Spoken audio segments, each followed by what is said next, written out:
Yo les gars, il y a quelque temps, la célèbre coach matrimoniale Amoun Chic a conseillé à ses abonnés d'utiliser de la bétadine comme soin intime. Quand tu es lavé là, il faut acheter bétadine. Vous connaissez bétadine, non? Cela a tellement fait jaser sur la toile que le ministère de la Santé ivoirienne a dû intervenir. Après, la question que je me pose, c'est quel est le rôle des influenceurs dans la société, mais surtout quel est leur impact. Prenez votre tabouret et puis asseyez-vous, on va discuter.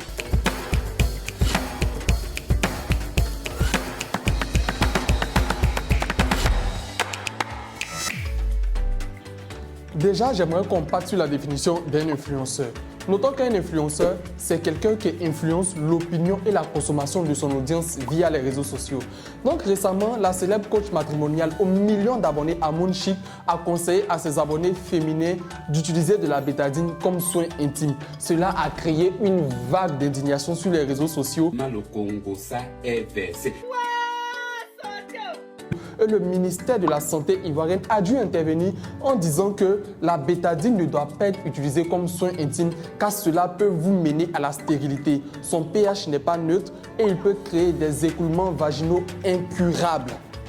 Alors je me pose une question, quel est l'impact des influenceurs sur notre société? Posons-nous la question, pourquoi ces influenceurs sont aimés?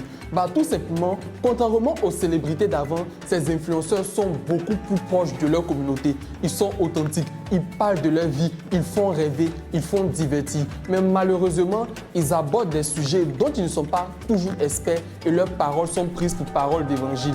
La maladresse de coach Amoun Chic, sans l'intervention du ministère de la Santé, aurait pu coûter la santé à de milliers de femmes. Le Parlement français, lui, il a carrément fait sortir un projet de loi visant à réguler le monde de l'influence français. Par exemple, en France, les influenceurs n'ont pas le droit, ils n'ont aucunement même le droit de faire la publicité de produits médicaux comme les chirurgies esthétiques ou encore les médicaments et de produits financiers.